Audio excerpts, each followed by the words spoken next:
जय श्री ओम नमः सिद्धेभ्यः। सर्वमंगलमांगल्यं सर्वकल्याणकारिकं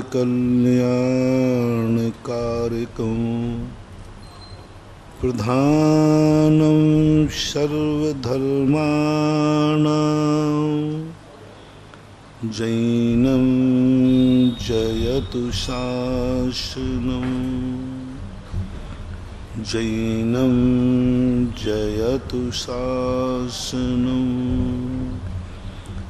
पंच परमेष्टि भगवान की, आचार्य श्री गुरुवर कुंद कुंद महाराज की, आचार्य श्री गुरुवर विद्यासागर महाराज की। प्रसंग चल रहा था, हे ध्येय और के हे की चर्चा कर रहे थे अपन कि सारी दुनिया में किसे हे कहें, क्योंकि जितनी भी वस्तुएं हैं सर्वथा हे कोई भी वस्तु नहीं है और सर्वथा उपादेय भी कोई वस्तु नहीं। जितनी वस्तुएं हैं ये सापेक्ष हैं, किसी के लिए हे हैं और किसी के लिए उपादेय। हे किसे कहा जाए, संक्षेप की परिभाषा चल रही है। सरल प्रारंभ शुरुआत कहाँ से की जाए, तो अपन ने शुरुआत की कल चर्चा की थी। जिस वस्तु पर हमें गर्व हो, हमें एक आनंद की अनुभूति हो, उस चीज को जो भी क्रिया, जो भी वस्तु दूषित करे, उस क्रिया को नहीं अपनाना। जैसे कल हमने पूछा था, क्या आपको अपनी मनुष्य पर्याय पे गर्व है? यदि गर्व नहीं है तो कोई बात नहीं, निर्णय अपन को करना है। कई लोग मनुष्य पर्याय से भी थक जाते हैं, सुसाइड कर लेते हैं, ऊब जाते हैं, मरने का भाव करते हैं। उन जीवों के लिए मैं नहीं बोल रहा हूँ जो अपनी मनुष्य पर्याय से थक गए हैं, ऊब गए हैं, जो मरना चाहते हैं, जो ये सोच बैठे हैं कि इससे अच्छा तो मेरा मर जाना। उनके लिए तो मेरा कोई उपदेश है नहीं, क्योंकि मरने वाले को उपदेश देना, उदासीन व्यक्ति को उपदेश देना निरर्थक होता है। उपदेश दो जिनको जीने की ललक है, जिसको जीने में गर्व है, जो एक एक क्षण की कीमत आंकता है, जो एक क्षण को भी उनकी जिंदगी मिले तो एक आनंद की अनुभूति करता है, धन्य है मुझे एक दिन की जिंदगी मिल गई। हमेशा अपन लोग उपदेश देते हैं उन सोते हुए को जिनको जागना ही नहीं। उनको दो ना जो जीना चाहते हैं, जो मनुष्य पर्याय के जन्म लेते ही गर्व करते हैं, जिनके जन्म लेते ही उनके माँ बाप गर्व करते हैं, अड़ोसी पड़ोसी गर्व करते हैं, और स्वयं होश में आने के बाद स्वयं को गर्व होता है कि मैं कितना पुण्यात्मा हूँ कि मैं मनुष्य बना। जब जब तुम्हारे लिए एक मंत्र लेते चले, जब जब तुम्हारे लिए महसूस हो कि मैं कितना पापी हूँ कि मेरे पाप कर्म का उदय है, तब तब समझ लेना आपके बहुत जल्दी बुरे दिन आने वाले हैं। निश्चित समझना ये टारगेट है। ज्योतिष शास्त्र में आया कि व्यक्ति हाय श्वास लेने लगे, मुंह से श्वास लगने लगे, तो समझ लेना अब इसका डाउनफॉल शुरू हो गया। ऐसा ही जब अपन को ये लगने लगे कि मैं कितने पाप कर्म किए, मैं कितना पापी हूँ, जो मेरे ऐसे दिन आ गए, समझ लेना अब और बुरे दिन आने वाले हैं। एक बहुत बड़ा मनोवैज्ञानिक हुआ डॉक्टर फ्राइडे, उसने लिखा कि जब तुम्हें ऐसी महसूस होने लग जाए मैंने कितना पुण्य किया जो मुझे ऐसी दशा मिली, समझ लेना सगुन हो गया, तुम्हारे बहुत अच्छे दिन आने वाले।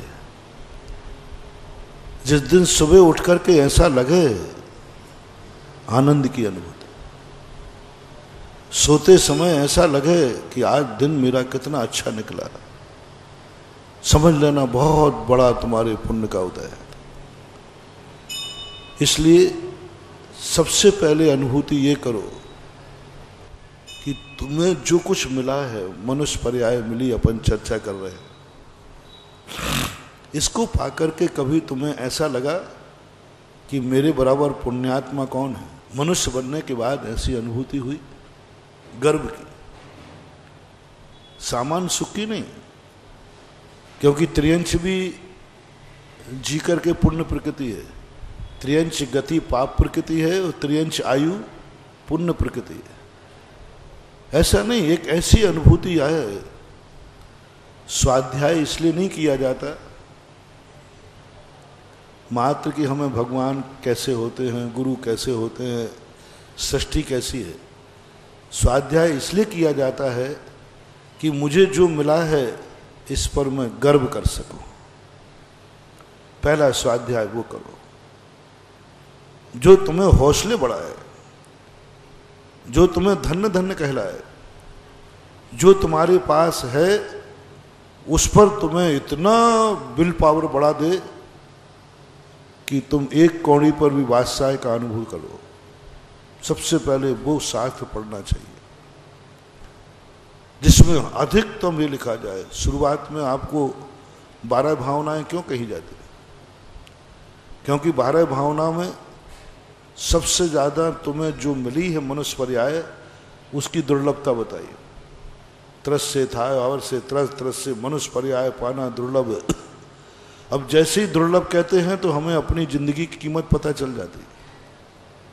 अभी कई लोगों को अपनी जिंदगी की कीमत ही पता नहीं कि मैं कितना मूल्यवान हूं। शास्त्रों में जब पढ़ते हैं तब पता चलता है कि ये मनुष्य पर्याय कितनी मूल्यवान है। 84 लाख योनियों को जब पढ़ेंगे तब पता चलेगा कि मनुष्य पर्याय कितनी मूल्यवान है। यदि जिंदगी में एक बार ये अनुभूति हो जाए कि मैं मनुष्य हूं और 84 लाख योनियों में मैं ये पर्याय सर्वश्रेष्ठ है और मैंने ये गोल्ड मेडल जीत लिया और मैं मनुष्य बन गया, इससे आगे कोई पर्याय है ही नहीं, इससे बड़ी कोई पर्याय है ही नहीं। जिस व्यक्ति को 100 नंबर चाहिए थे वो 100 नंबर ले लिया, अब आगे क्या है? मनुष्य पर्याय से आगे कोई बड़ी पर्याय है ही नहीं संसार अवस्था में, और वो अपन पा चुके हैं। अब हम किस पर रोए? अब क्या करें? जो क्लास में जितने नंबर थे सब पा लिए। शास्त्रों में यही तो वर्णन है कि मनुष्य पर्याय दुर्लभ है, रत्न है, बहुत बड़ी है। कभी अनुभूति हुई कि मैं एक रत्न हूं, मैं एक कोहिनूर हूं, मैं एक हीरा हूं जिसकी प्रशंसा शास्त्रों में भरी पड़ी है, जिसकी प्रशंसा शास्त्रों में बड़ी पड़ी है, वो प्रशंसनीय मैं हूं।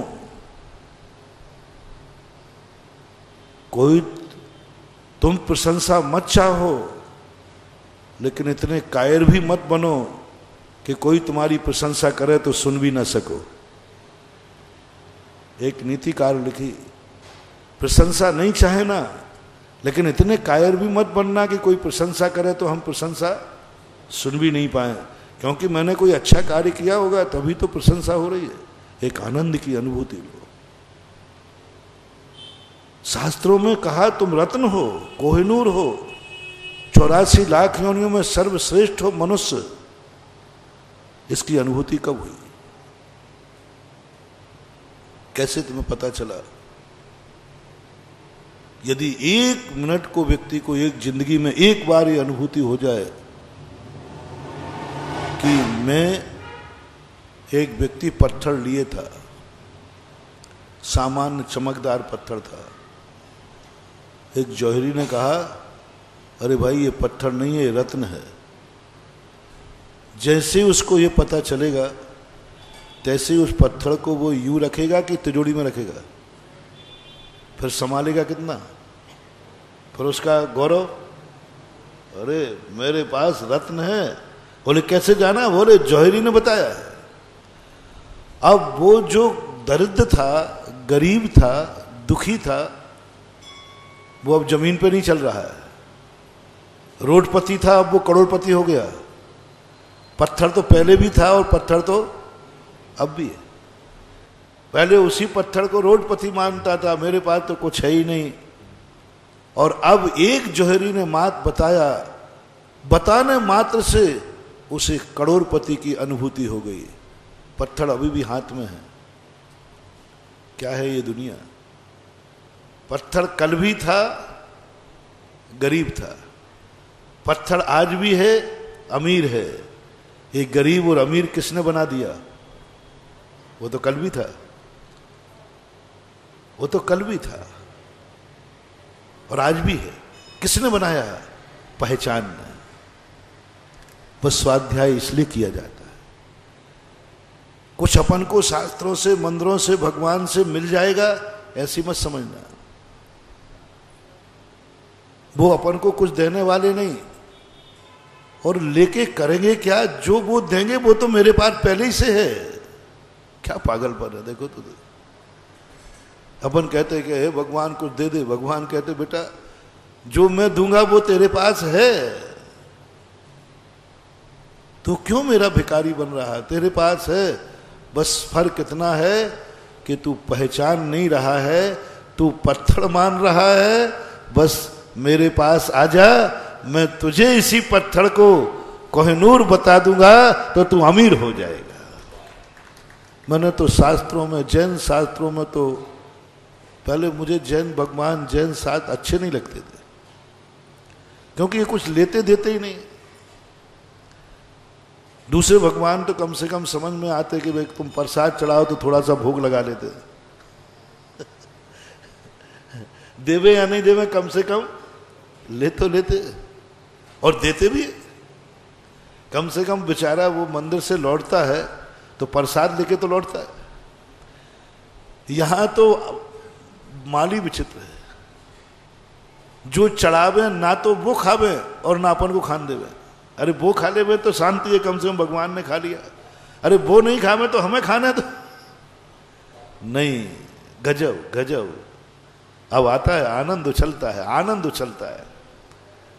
धन्य है भगवान। भगवान कहते हैं ना मुझे खाना है ना तुझे खाना है, ना मैं कुछ दूंगा ना तू कुछ लेना।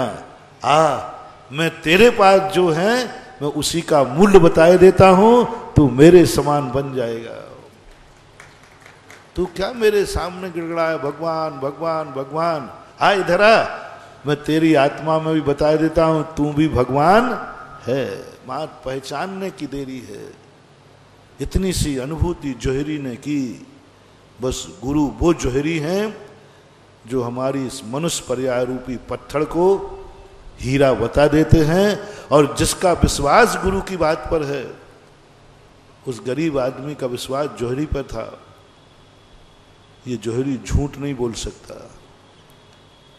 इसने कहा है कि ये हीरा है तो बस है। उसी समय से उसको अनुभूति में आ गया, अनुभूति में आ गया मैं गरीब नहीं, मैं अमीर हूं, क्योंकि मेरे पास कोहिनूर है। किसने बताया? जौहरी। बस ठीक यही दशा, अनादिकाल की मिथ्या दृष्टि भटकता हुआ संसार में अपने आप को एक सामान्य व्यक्ति मानता है। गुरु रूपी जौहरी कहते हैं क्या बात है? अरे भगवान मैं तो महाराज संसारी प्राणी हूं, कर्म का मारा राग दे। नहीं नहीं नहीं, तू कोहिनूर है, 84 लाख योनियों में श्रेष्ठ है। तू साधन गुरु महाराज क्या बोल रहे? बोले हाँ।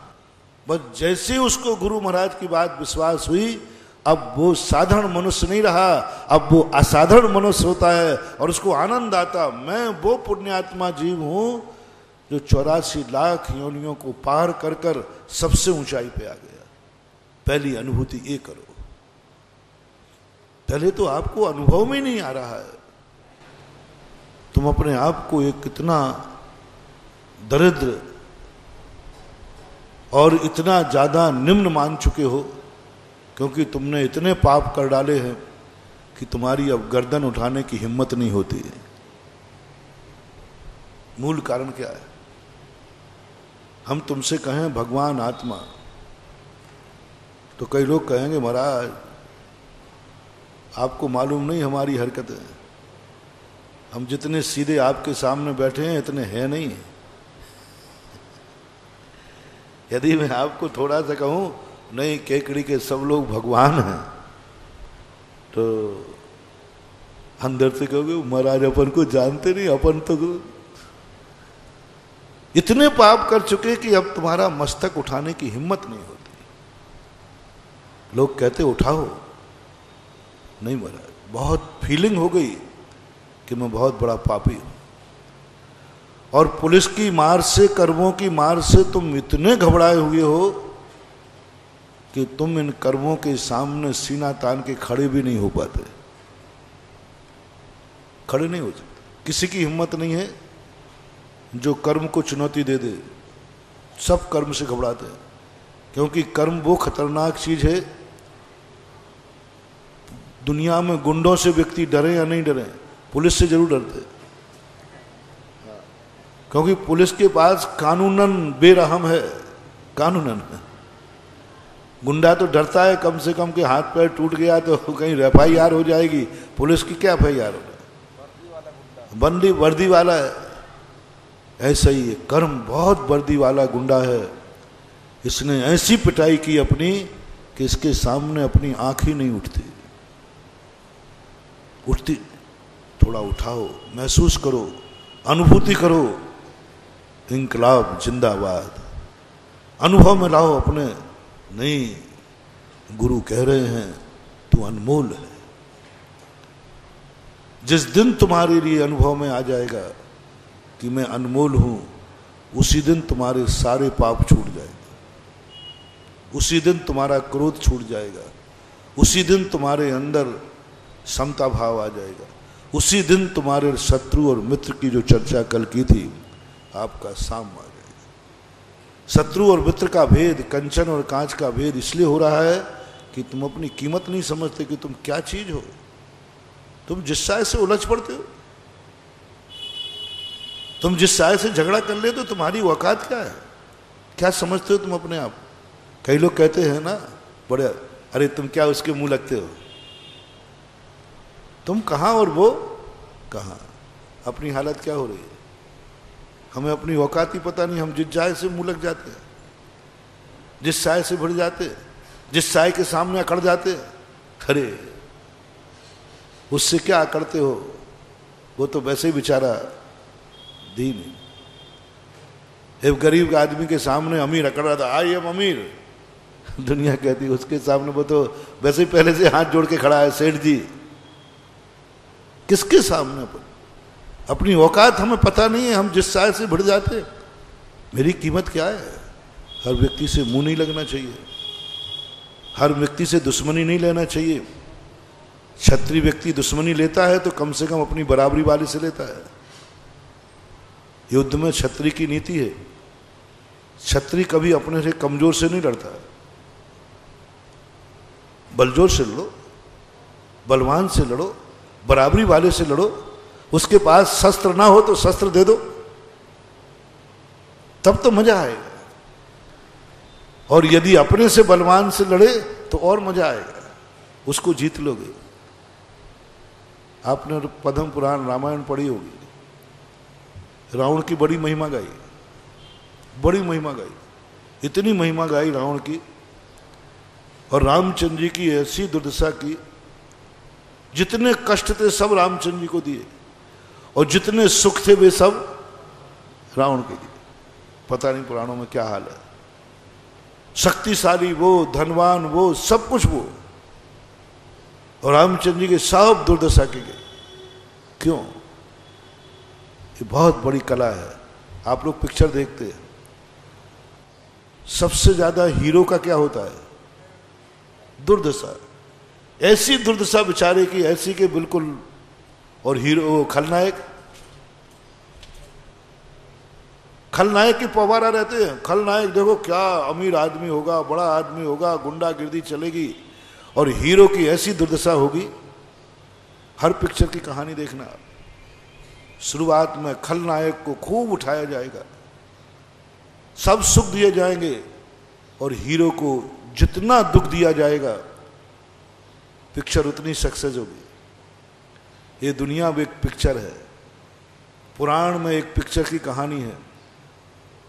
आपकी पिक्चर जब मैंने देखी, शुरू में समझता हूँ, अभी नहीं, पहले की बात, नहीं तो मामला कर पड़ेगा, कह देता हूँ मामला नहीं भैया।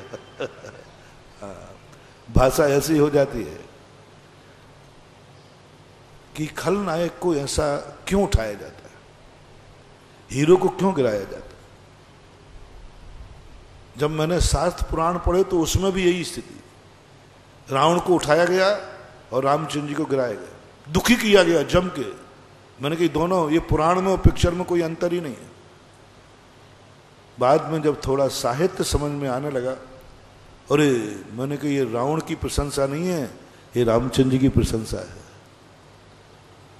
ऐसा शक्तिशाली रावण, जिसके चलते ही पृथ्वी कांपती थी, जिसके विक्रियाएं थी, रिद्धियां थी, धन था, दौलत थी, और रामचंद्र जी के जिनके पास ना कोई विद्या थी, ना सेना थी, ना शक्ति थी, ऐसे कमजोर रामचंद्र जी ने ऐसे महाबली रावण को चित्त कर दिया। बोलो ये राम की प्रशंसा है कि रावण की? राम। ये है शैली, सब नहीं पकड़ पाएंगे। जिनके पास कुछ नहीं था, सेना कमजोर थी, उन्होंने ऐसे रावण को मार दिया। अब ये राम की प्रशंसा है?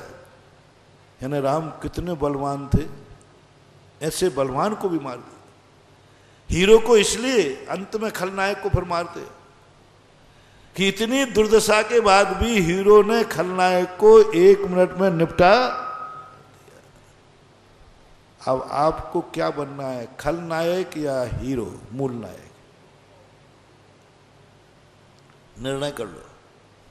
खलनायक बनना हो तो खूब जम के तुम्हें पहले हम खूब उठाएंगे, हमारा कर्म भी। कई लोग आगे कहते महाराज जी हम इतना धर्म करते हैं, सब करते हैं, हमारे पास तो कुछ है ही नहीं, धन दौलत भी नहीं, सब कुछ नहीं, और वो देखो उसको कितने पाप करता है, वो आपका नाम भी नहीं लेवे, मंदिर भी नहीं, रात में खावे, पता नहीं क्या क्या करे वो, और फिर भी उसके देखो क्या महल हैं, क्या गाड़ियां हैं, क्या ठाठ हैं, और मैं आपका नाम लूं, आपका भगत हूं, पूजा भी करूं, अभिषेक भी करूं, सब करूं, फिर भी मेरे पास कुछ। बहुत सारे लोग कहते हैं। तो पहले मैं तुम लोगों की बातों में आ जाता था शुरू में कि बात तो सही है, भगवान को, धर्म को ऐसा नहीं करना चाहिए। लेकिन जब से पुराण पढ़े हैं, अरे मैंने कहा ये तो बहुत बड़ी बात है, पॉलिसी है भगवान की, पॉलिसी है। खलनायक को खूबे पहले खूब उड़ाओ, और हीरो, सुन रहे हो ना ये मेरे प्यारे भक्त गरीब लोगों, ओ मेरे प्यारे भक्त गरीब लोगों, धर्म करते हुए भी तुम्हारे ऊपर संकट आ रहा है, समझ लेना तुम पिक्चर के हीरो हो। और अधर्म करते हुए भी पवारा है, ये भी कान खोल के सुन लो। अधर्म करते, पाप करते, अत्याचार करते, दुनिया भर के व्यसन करते, सब पाप करते हो, फिर भी तुम दिन दूने रात चौगने कोई बढ़ रहा है, समझ लेना ये खलनायक है। बहुत बड़ी पहचान बता रहा हूं, बहुत बड़ी पहचान, शास्त्र के आधार पर, पिक्चर के आधार पर। जब तुम्हें कोई पापी जीव बढ़ता हुआ दिखे, धन दौलत से, हुकूमत से, सब तरफ से, और कोई धर्म नहीं करता, तुम्हें मालूम है कि बहुत अत्याचारी है, पापी है, व्यसनी है, सब दुर्गुण इसमें हैं, लेकिन फिर भी इसके यहाँ धन दौलत खूब बढ़ रहा है। इसके साथ 50 लोग आगे पीछे होते हैं, गुंडे तत्व होते हैं, महानुभाव गुरु मंत्र ले लो, तुरंत अधर्म के साथ यदि बढ़ोतरी हो रही है, अधर्म कर रहा है फिर भी बढ़ रहा है, निश्चित समझना वो खलनायक है। और धर्म करते हुए भी संकट आ रहे हैं, खूब धर्म कर रहे हो आप, फिर भी संकट आ रहे हैं, समझ लेना आप हीरो हैं। रामचंद्र जी देखो, संसार का सबसे बड़ा धर्मात्मा, हर दर्शनकार ने रामचंद्र जी को स्वीकार किया। और संसार में सबसे ज्यादा संकट किस पे? उस जैसा संकट किसी के पास नहीं, केकड़ी में तो एक ही नहीं मिलेगा। रामचंद्र जी जैसे संकट तो आज किसी को है ही नहीं। बताओ, कल राजगद्दी मिलना है, आज घर से निकाला और वो भी मां निकाल रही है। कौन है केकड़ी में जो ऐसी मां उसको निकाल दे, और ऐसे निकाल दे एक जोड़ी कपड़े पर, कम से कम 2 जोड़ी कपड़े तो देगा, एक टाइम का खाने को। हाँ तो कुछ भी नहीं देगा, निकल जाए आज, एक कपड़ा दिया। अरे रामचंद्र जी को नहीं देती, बेचारी सीता को तो 2 साड़ी दे देती, कि कल क्या बदलेगी। ऐसा कौन है केकड़ी? और संकट पर संकट, पूरी जिंदगी देख लो रामचंद्र जी की, संकट पर संकट। जितना जितना वो धर्म करते गए, जितने जितने वो धर्मात्मा होते गए, उतने उतने उन पर संकट ढहते गए। मैं झूठे आश्वासन तुम्हें दूंगा नहीं, क्योंकि मैं सोने के तसले का, सोने के मॉडल का लाभ दूं और बाद में तुम्हें लोहे के तसले उठाना पड़े तो तुम मुझे नाम पे कोसोगे। इसलिए बात खुली खुली कहना। जितना जितना धर्म रामचंद्र जी करते गए, धर्मात्मा होते गए, उतने उतने संकट बढ़ते गए। ये धर्म की निशानी। जितना जितना बड़ा साधु होता जाएगा, उतने ही ज्यादा उसके अशुभ कर्म का उदय रहेगा। जितना बड़ा साधु बनना है, जितना महान साधु बनना है, जितना तपस्वी साधु बनना है, संकट बढ़ेंगे। तपस्वी बनोगे, उपवास करना पड़ेगा, भूख प्यास लगेगी। ज्यादा बड़े बनोगे, जंगल में रहना पड़ेगा, शेर खाएगा। शेर का खाना पुण्य का उदय कि पाप का उदय है? पाप का उदय। बड़े साधु बनो, या बड़े साधु बनोगे पाप का उदय, छोटे बनोगे सीधी बात, छोटे बनोगे, छोटे जितने छोटे बनते जाओगे, जितने छोटे धर्मात्मा बनोगे, उतना पुण्य का उदय है। आप मुनि नहीं बन सकते, छोटे छुल्लक बन जाओ, बहुत पुण्य का उदय। रात में मच्छर नहीं खाएंगे, चद्दर ओढ़ लेना। देखो हिसाब सीधा सीधा लगाना, मच्छर काटना पुण्य का उदय कि पाप का उदय? काटना। अब गड़बड़ मत करना, हम लोग भोगते हैं। पाप का उदय बिल्कुल 100%। और छुल्लक जी के पास छोटे महाराज, बड़े महाराज नहीं बने, वो मुनि महाराज बड़े होते, छोटे से छोटक बन गए। क्या पुण्य का उदय है? जैसे ही मच्छर आए यूं लो, अब मच्छर नहीं खावे तो पुण्य का उदय। छुल्लक जी के बड़े पुण्य के उदय। बस उसके लिए छोटे महाराज बनना पड़ेगा। और ज्यादा चाहिए है, और छोटे महाराज तो प्रतिमाधारी बन जाओ, ब्रह्मचारी बन जाओ। एक रजाई भी मिलेगी ठंड में, गर्मी में कूलर पंखा भी मिल जाएंगे। पुण्य का उदय। जितने छोटे कम धर्म करोगे, उतना उतना पुण्य का उदय। और जितने जितने तुम बड़े धर्मात्मा बनोगे, उतने उतने अशुभ कर्म का उदय। बनना हो सो बनना, नहीं बनना हो सो मत बनना। अपन तो सांची कहना, खुश रहना। और घटा के दिखा रहा हूं, जो महाराज जितना बड़ा बनेगा, उतने ही ज्यादा उसके अशुभ कर्म की उदीर्णा होगी। सब तरफ से, सब तरफ देख लीजिए। मुनि महाराज को कौन सी साता है, 24 घंटे में 1 मिनट को भी साता कर्म का उदय नहीं आता। असाता ही असाता, सब तरफ से देख लो।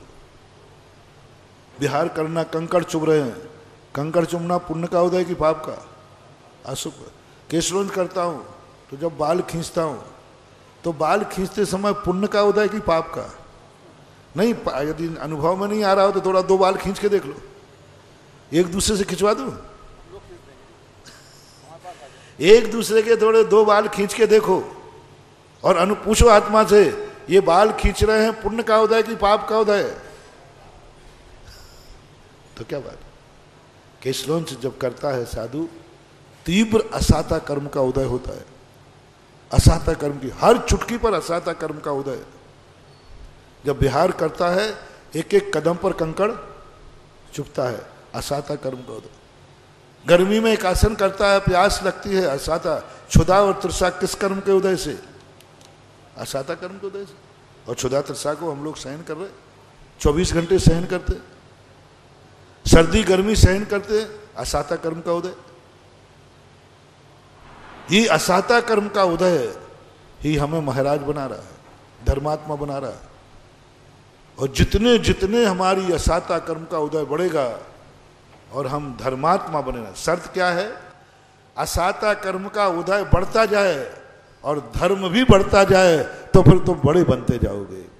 यानी धर्म बढ़ाना है तो असाता कर्म बढ़ाओ, और असाता कर्म में धर्म करो तो धर्मात्मा।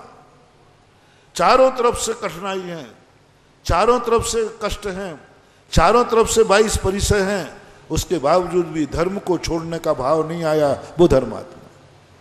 22 परिसर मैंने कल कहे थे, 22 के 22 परिसर अशुभ है, अशुभ कर्म के उदय से आते 22 परिसर, और उनमें धर्म नहीं छोड़ना, सो बड़े महाराज जी, मुनि महाराज जी, साधु परमेश जी, जय जय गुरुदेव।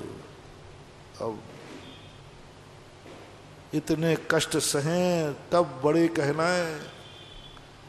एक बार मिठाई की दुकान पर चर्चा चली कि भाई सारी मिठाइयाँ कहती हैं कि अपन लोग इतने मीठे हैं, इतने सब कुछ है, कोई हमको बड़ा नहीं कहता, और ये दही बड़ा कहलाता है। तो सबने बड़े ही से पूछा कि भाई तू बड़ा कैसे बन गया, सारी दुनिया में तुझे बड़ा क्यों कहते हैं? तो दही बड़ा कहता, भैया ऐसे ही बड़े नहीं कहा, सुनो मेरी कहानी। बोले क्या है? हर मिठाई बड़ा बनना चाहती है, बड़ा कौन नहीं बनना चाहता, सब बनना चाहते। तो उन्होंने कहा क्या बात है? बोले पहले थे हम मर्द, मर्द से नार कहाए। पहले हम उड़द थे, उड़द, फिर हमारी दाल बनाई गई तो दाल हो गई स्त्रीलिंग।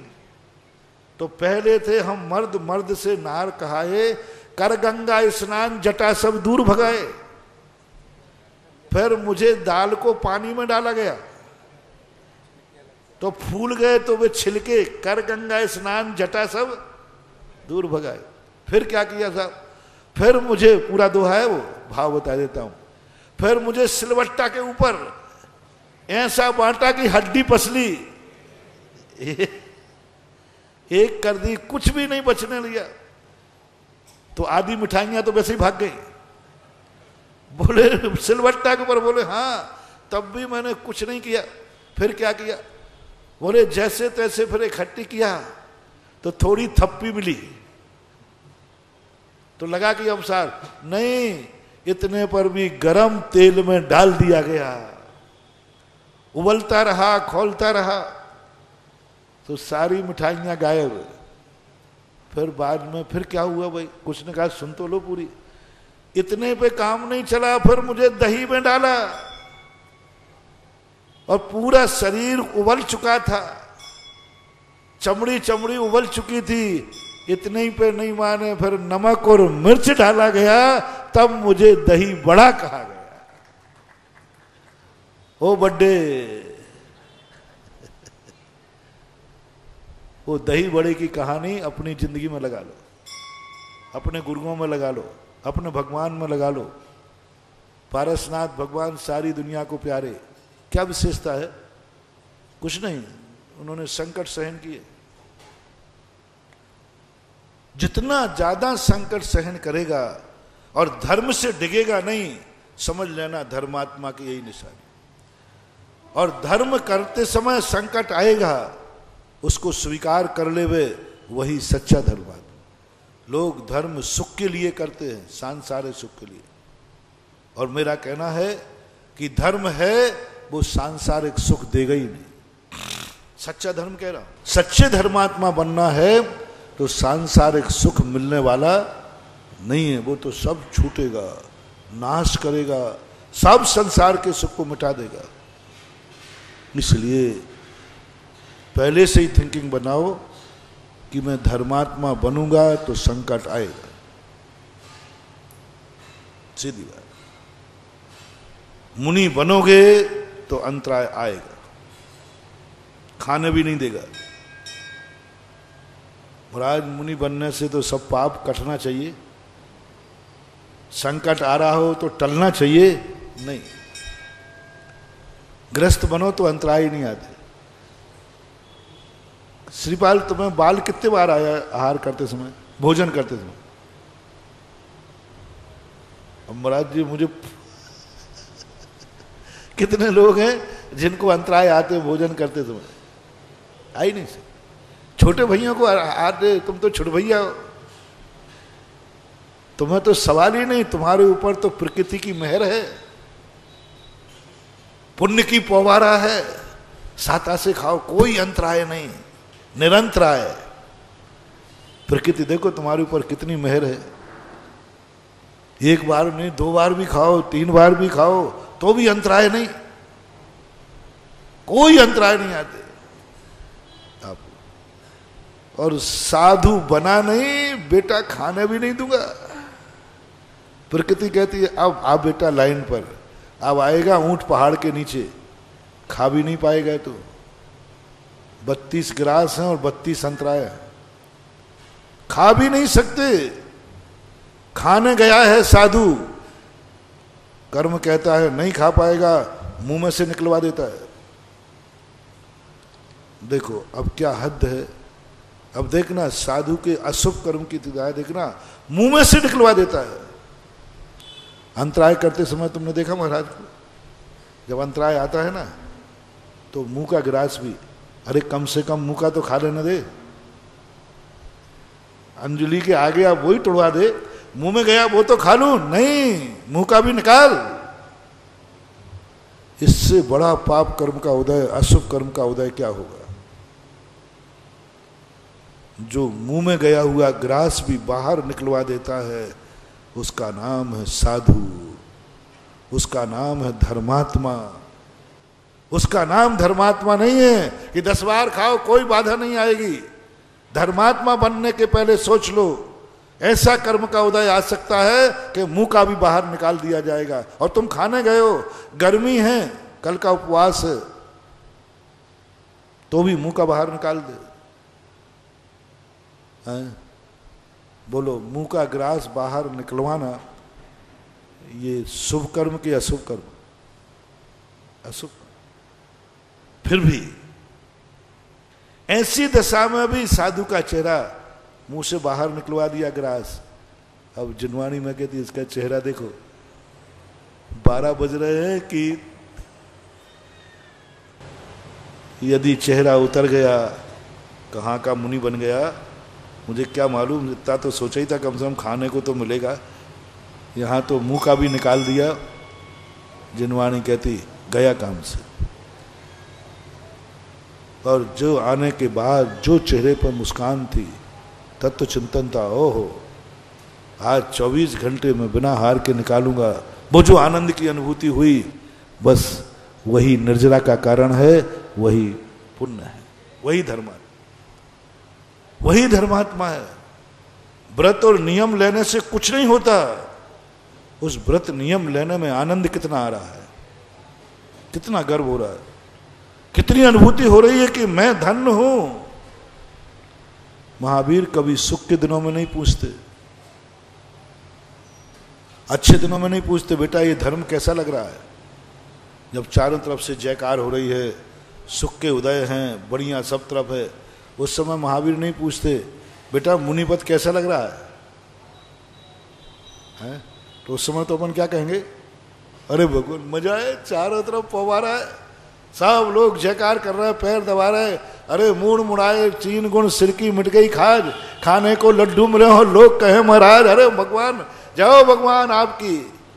महावीर उस समय आते ही नहीं। कब आएंगे महावीर? कब पूछेगी जिनवाणी माँ?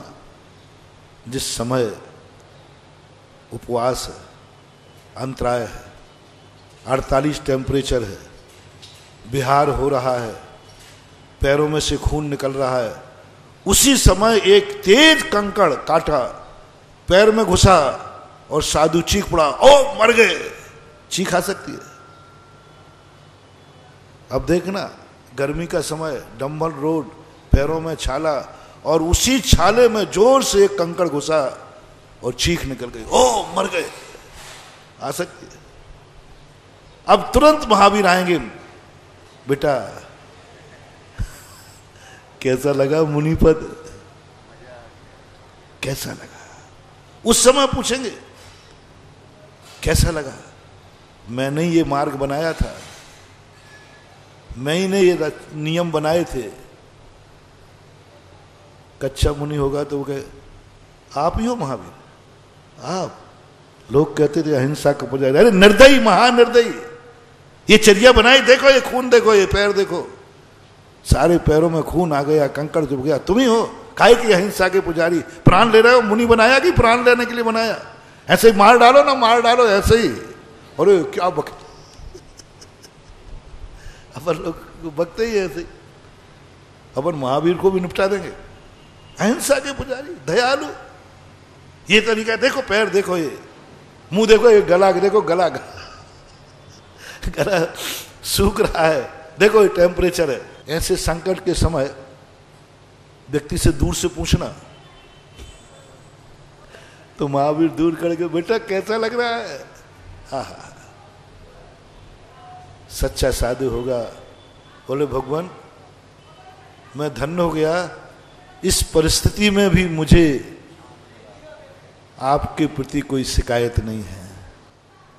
मुझे गर्व है कि इस परिस्थिति में प्रभु मैं आपकी आज्ञा का पालन कर रहा हूं, ये आनंद है। मुझे डर यही था कि जब मेरी जिंदगी में कष्ट आएगा तो कहीं मैं धर्म ना छोड़ बैठूं। सबसे ज्यादा खतरनाक मोड़ है जब व्यक्ति को कष्ट आते हैं, धर्म छोड़ बैठा, मंदिर से घृणा हो जाती है, गुरुओं से घृणा हो जाती है, नमोकार मंत्र की माला फेंक देते हो, घृणा हो जाएगी। काय का धर्म, मर रहा हूं, काय की पूजा पाठ, काय के भक्तांबर पाठ, काय के ये सब। कितने लोगों के जब धर्म करते हुए भी संकट पर संकट आते हैं तो धर्म से घृणा हो जाती है। और सच्चा साधु, सच्चा धर्मात्मा एक ही बात कहता है, हे भगवान कितना भी संकट आ जाए मुझे संकट की परवाह नहीं है, कहीं संकट में मैं धर्म ना छोड़ बैठूं। कितना भी संकट आ जाए, कहीं भगवान मुझे तेरे प्रति घृणा भाव ना हो जाए, कहीं ये मुनि व्रत के प्रति घृणा भाव ना आ जाए, मैं संकट से नहीं घबरा रहा हूं। और आज मैं गर्व से कहता हूं कि इस परिस्थिति में भी मुझे धर्म के प्रति घृणा भाव नहीं है। बस ये आनंद आ रहा है कि इस परिस्थिति में भी मुझे अभी मुनि बनने का भाव है और मैं अवभाग्य मानूंगा। संकट में अवभाग्य कह दो, संकट पे संकट आ जाए और फिर कहो कि अवभाग्य है मेरे, तो धर्मात्मा हो। जब तुम्हारे काम हो जाएं, सब मिल जाए, अरे महाराज जी बहुत अच्छे हैं, हाँ, जब महाराज जी को जा रहे हो और रास्ते में तुम्हारे घर का कोई निपट जाए, महाराज जी आप बहुत खतरनाक बोलते हो, अब ऐसा क्यों बोल रहे? नहीं, मैं तो बोलूंगा, क्योंकि मैं तो बोर्ड का एग्जामिनर हूं, बोर्ड परीक्षा का। आहा, गुरु के दर्शन करने तुम्हारा परिवार गया, दर्शन, रास्ते में एक्सीडेंट होकर के व्यक्ति मर गया, तुम्हारा परिवार। शिखर जी की वंदना करने गया, मंदिर गया, मर गया। अब तुम्हारे परिणाम क्या है? गुरु के प्रति, शिखर जी के प्रति, मंदिर के प्रति कम होंगे कि बढ़ेंगे? बहुत बड़ा बोर्ड एग्जामिनेशन है, बोर्ड एग्जामिनेशन है। घर का सदस्य मर गया, जवान मर गया और महाराज के दर्शन करने जा रहा था। बहुत बड़ा रहस्य बता रहा हूं, बहुत बड़ा रहस्य बता रहा हूं। अंदर छाती पे पूछ लो, कोई किसी से प्रमाण पत्र लेने की जरूरत नहीं है। लाश सामने पड़ी है, महाराज के दर्शन करने गया था, भगवान के दर, और मर गया। कैसा लगा अब तुम्हें? गुरु के प्रति श्रद्धा, विश्वास कमजोर होगा कि बढ़ेगा? यदि कमजोर हो जाए, समझ लेना हमारा सारा धर्म, गुरुओं के प्रति श्रद्धा सब पाखंड था, सब पाखंड था, सब स्वार्थ था, कुछ नहीं था। और महाराज को उलाहना देने पहुंच गए। महाराज जी, आपको लोग बड़े चमत्कारी कहते हैं, अतिशय, मेरा बेटा मर गया है, आपके दर्शन करने आ रहा था, गए काम से, खत्म हो गया। अब सम्यक दृष्टि जीव देखना, सम्यक दृष्टि जीव देखना, क्या कहेगा? बोले धन्य है, एक्सीडेंट से तो मेरे बेटे को मरना ही था, मेरे परिवार को, लेकिन कितनी बड़ी कृपा हुई, गुरु ने अपने पास बुला करके शिखर जी की वंदना करा करके रास्ते में मार दिया। किसी बारात में जाते मरता, किसी व्यापार में जाते मरता, दोनों में अंतर कितना है? एक व्यक्ति बारात में जाते मर रहा है, एक व्यक्ति शिखर जाते हुए मर रहा है। दोनों मरण में अंतर है कि नहीं? मरना तो यही, अभाग्य है कि शिखर जी जाते समय वंदना में मरा।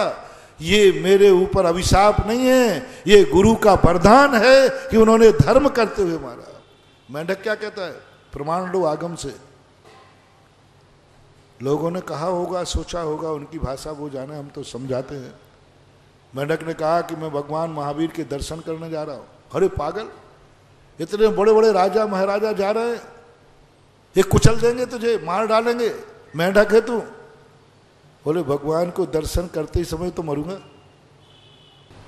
और देखो कितनी गजब की बात, तुम तो आज पंचम काल में लोग कहते महाराज जी धर्म में क्या अतिशय है, वो हमारा फलाना व्यक्ति आपके दर्शन करने आ रहा था, मर गया, वो फलाना व्यक्ति शिखर जी जा रहा था, मर गया। महाराज जी कुछ धर्म की बात है। मैंने कि भैया अपना तो सिद्धांत एक ही है, कोई चीज किसी ने हमारे ऊपर थोपी, अपन तो बड़ों को खिसका के आगे करते, इनको निपटाओ, अपन तो छोटे आदमी हैं, इनको निपटाओ। हमारे दर्शन करने आ गया था, मर गया, तो मेरे में तो कोई अतिशय नहीं है। महावीर स्वामी के दर्शन करने मेंढक जा रहा था, वो मर गया, अब निपटाओ महावीर को। वो तो महावीर स्वामी के दर्शन करने जा रहा था, वे तो 34 अतिशय से संपन्न थे, वो तो त्रिलोकी नाथ थे। और मेंढक बेचारा, भगवान की कितनी पवित्र भावना, समझो धर्म को, कितनी पवित्र भावना थी मेंढक की। मुंह में पाखुड़ी थी, मुंह में पाखुड़ी थी, खाली हाथ नहीं जा रहा था। और वो बेका प्रमोद मत्ता कुसमें नहीं केन राजगृहे, आनंद के साथ उछलता जा रहा था। हाथी के पैर से कुचल करके मर गया। काश वो मंदिर नहीं जाता तो नहीं मरता, ये मान लो, मर गया। लेकिन उस मेंढक ने उलाहना नहीं दिया। वो मेंढक ने धर्म से घृणा नहीं की, बल्कि मेंढक क्या सोचता है, अरे दुनिया के मेंढक धर्म पैरों से कुचल के मरते हैं, मैं तो भगवान ने अपने पास बुलाया कि बेटा तू और ऐसे नहीं मरेगा, मेरे दर्शन के भाव लेते हुए मरेगा। ये भगवान की कृपा थी, बहुत बड़ी कृपा थी। और तुरंत मरण करके देव बना और भगवान का आभार मानने आया, उलाहना देने नहीं, आभार मानने आया। हे प्रभु, आपकी इतनी बड़ी कृपा कि आपने मेरा कुचल के मरे तो, लेकिन आपके दर्शन के भाव के साथ मरे।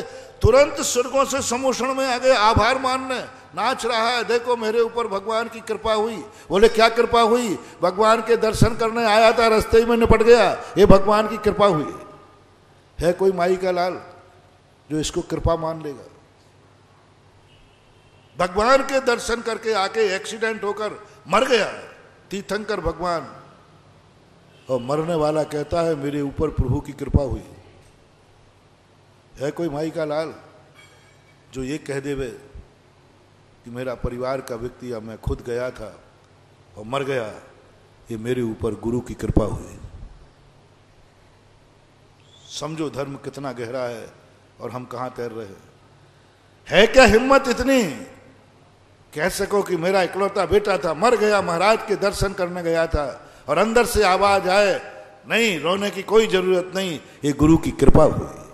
जाकर गुरु से कहो, गुरु महाराज आज पता चला आप मेरे बेटे को कितना चाहते थे, आपकी कृपा हुई, अभाग्य मेरे, जन्म जन्म तक मुझे ऐसे ही गुरु मिले। किसकी डेड बॉडी पे बुलवा रहा हूं? सामने डेड बॉडी है, घर का दीपक है, और उसके बाद तुम कहो कि गुरु की कृपा है। ये अभिशाप नहीं, ये वरदान दिया है। दुनिया के बेटे मरते हैं पाप करते जाते समय, दुनिया के बेटे मरते हैं ना जाने किन किन कार्यों में। मेरा बेटा तो मरा है कब? जब वो गुरु दर्शन के लिए जा रहा था। ये गुरु कृपा नहीं तो और क्या? बोलो, क्या दुनिया के बेटे नहीं मरते हैं? बोलो, पाप करते सब। कोई शादी में गया सो मर गया, कोई मैनाल में घूमने गया, वो मैनाल है ना, वाटरफॉल, मैनाल में देखने गया, मर गया। कोई डाकू था, पापी था, किसी ने मार दिया। कोई आतंकवादी है, आत्मघाती जस्ते हैं, कितने पापी पाप करते मरते हैं। मेरा बेटा तो गुरु के दर्शन करते हुए मरा है। क्या ये गुरु कृपा नहीं है? मरना तो है ही, मरने को कोई नहीं टाल सकता। जिस हालत में महानुभाव, बहुत बड़ी बात कह रहा हूं, अपन ने जो किस्मत लिखा के आए वो तो होगी। एक्सीडेंट से मौत है तो होगी, बस इतनी हेरा फेरी कर लो। भगवान हमारी मौत नहीं टाल पाएंगे, गुरु हमारा एक्सीडेंट नहीं टाल पाएंगे, महानुभाव नहीं टाल पाएंगे। मात इतना परिवर्तन कर सकते हैं, मैं तुम्हें बताए देता हूं। इतना भगवान से कह देना, गुरु से कहना, गुरु महाराज मेरी यदि एक्सीडेंट से मौत लिखी हो तो वो तो होगी, बस एक आशीर्वाद दे दो। एक्सीडेंट उस समय हो जब मैं आपके दर्शन करने आ रहा हूं। डरो मत। एक्सीडेंट किसको कह रहा हूं मैं? एक्सीडेंट से मरना है तो वो तो मरूंगा, लेकिन उस समय मेरा एक्सीडेंट हो जब मैं शिखर जी की वंदना करने जा रहा हूं। उस समय मेरा एक्सीडेंट हो जब मैं भगवान की वंदना करने जा रहा हूं। उस समय मेरी मौत हो जब मेरे हाथ में नमोकार मंत्र की माला हो। मरना तो है ही, मरना तो है ही। मरने को तो भगवान भी टाल नहीं सकते। ये अभाग्य मेरे जाग जाएं। मैं तो अपने भक्तों से, भगवान से यही प्रार्थना करता हूं, मेरे भक्त की मौत हो प्रभु तो तेरे दर्शन करने आता हो। एक्सीडेंट से मौत लिखी हो तो सम्मेद शिखर की वंदना को जाते समय मरे मेरा भक्त, मेरा भक्त। और मैं तो यही चाहता हूं। तुम कहते महाराज जी दिवाली को मरण हो जाए तो दिया बंद नहीं रे। वरदान मांगो भगवान से कि हे प्रभु यदि मौत मेरी किस दिन आवे तो उस समय आवे जिस समय आपके लिए निर्माण लाडू चढ़ रहा हो, उस बेला में मेरी मौत हो। मेरी मौत सम्मेद शिखर में हो, वो भी दिवाली के दिन हो, वो भी पावन दिन हो, जो भगवान का निर्माण का दिन हो, वही मेरी मौत का दिन हो। ये वरदान मांगो। तुम तो अभिशाप मांग रहे हो। हमारे घर में कोई मर गया तो भगवान के दिया बंद। बोले भगवान अब आपकी भी नहीं मनाएंगे। बोले क्या बात हो गई? बोले आप हमसे नाराज हो। देखो दिवाली के दिन उसको मर गया ना घर में, भगवान कहेंगे गया काम से। दिवाली के दिन मर जाए कोई घर में तो 32 दिया जलाया करो रे। एक तो महावीर स्वामी के नाम के और एक जो मर गया है उसके नाम से। और कहो दुनिया में महावीर स्वामी की मेरे ऊपर कृपा हुई है, धन्य है मेरा परिवार, धन्य है महावीर स्वामी जो जिस दिन उन्होंने शरीर छोड़ा उसी दिन मेरे परिवार का शरीर छुड़ा लिया।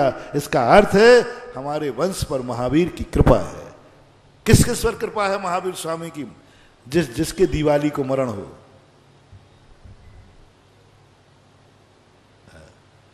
अब बोलो महावीर का भक्त कौन कौन बनना चाहता है?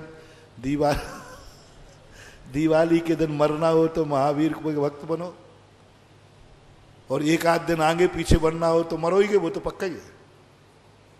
एक दिन आगे पीछे मरना है तो मरना तो है ही, लेकिन मांग लो रे मेरा मरण दिवाली के दिन हो, मेरा मरण सम्मेद शिखर में हो, मेरा मरण गुरु के दर्शन को हो, गुरु मूले यति निश्चिते चैत्य सिद्धांत वादि सदगो से। वो मेंढक अवभाग्य मान करके आ गया, किंचित मात्र भी उसको विकल्प नहीं आया, और वो मेंढक भगवान के शरणों में सारे समोषण को दिखाता है, मेरे ऊपर भगवान की कृपा हुई। देखो कोई मेंढक से भगवान देव बना है क्या? इन प्रभु की कृपा है जो मुझे रास्ते में निपटवा दिया और देव बना दिया। पॉजिटिव सोच, सोच की ही तो कीमत है। इसलिए महानुभाव, धर्म को तुम कर्म से मत तोलो। धर्म अलग चीज है और कर्म अलग। कर्म हमारे किए हुए पाप का दंड है और धर्म हमारे किए हुए का प्रायश्चित है, तप है। धर्म तप है और कर्म किए हुए पाप का दंड है। अब तुम धर्म से पाप को, दंड को दूर करना चाहते? नहीं, नियम बना लो, धर्म करूंगा तो संकट आएंगे। मुनि बनते ही कहा जाता है, मुनि बनेगा, ये नहीं किया जाता कि सुख क्या क्या मिलेंगे। मुनि बनते समय ये नहीं कहा, मुनि बनते समय कष्टों की लिस्ट दी जाती है। हम लोग जब मुनि बनते हैं ना तो आचार्य से हम लोग, देख लो मुनि बनना है, ये कष्टों की लिस्ट देख लो। हाँ, खाना भी नहीं मिलेगा 48 टेम्परेचर पर, मुंह में से भी निकाल अच्छे अच्छे घबरा जाते हैं। बोलो कितने लोग मुनि बनना चाहते हैं, किस लिए नहीं बन पाते? ऐसी बात नहीं कि तुम्हारे बनने के भाव नहीं है, मोह भी नहीं हो। मुनि की चर्या देख करके तुम्हारे क्या हो जाता, बोलो ना, जमीन खिसक जाती है। वैसे बनने के भाव हैं, लेकिन जब हमारी चर्या देखते हो हम लोगों की तो कहते हो भैया महाराज जी नमोस्तु। वो एक हमारे यहाँ का है ना, वो शीतल, वो हमेशा हमसे कहता था, महाराज जी मेरे भाव हैं कि मैं मुनि बन करके समाधि करूं। मन की अच्छे भाव है महाराज, मुनि बनने का खूब भाव होता है मेरा। मन की अच्छी बात। एक बार मैं सांगानेर से बिहार करके यहीं केकड़ी के लिए आ रहा था, गर्मी, भयंकर गर्मी में, पूरे पैरों में छाले थे, फपोले। उस दिन मुझे 16-17 किलोमीटर चलना था। 8 किलोमीटर पर मैं बैठा था एक पेड़ की छाया। उस समय आ गया, पैरों के छाले देखे उसने, बोले महाराज जी ये क्या है? मैंने कि महावीर की कृपा है, मैंने धर्म की कृपा है। पूरे छाले चारों तरफ, गर्मी का दिन था, बरसात उस समय कम हुई थी, पूरे छाले एकदम फपोल पड़े हुए। और हमने कहा अभी तो 16-17 किलोमीटर, अभी 8-9 किलोमीटर और चलना है। बोले महाराज अभी भी चलोगे ऐसे में? मैंने कहा हाँ चलूंगा। महाराज जी जो मैं कहता था कि मुनि बनूंगा, अब मैं अपना भाव बदलता हूं, मैं जिंदगी में कभी मुनि नहीं बनूंगा। कान पकड़े थे उसने। ऐसी हालत में मुनि, और अभी बिहार और करना है, कान पकड़ो। महाराज जी अब तो मैं मुनि नहीं बनूंगा। अरे मैं घबरा गया। मैंने कहा महावीर स्वामी ये कलयुग का हाल देखो। सतयुग में तो ये चर्या देखकर लोग कहते थे मैं ऐसे ही मुनि बनूं, और कलयुग के आपके भगत कह रहे हैं ऐसी चर्या है तो अब जिंदगी में मुनि नहीं बनूं। अब बोलो वो छाले मुनि बनने का भाव कराया कि बिगाड़ दिया है? और काश में जूते पहने होता और गाड़ी में होता तो एक मुनि तो मिलता केकड़ी से। एक केकड़ी से एक मुनि तो मिलता कि हाँ महाराज जी ये ठीक है, कोई कष्ट नहीं, सब कुछ ठीक है। उन छालों ने उसकी विशुद्धि बिगाड़ दी। यह है कलयुग, यह है कलयुग।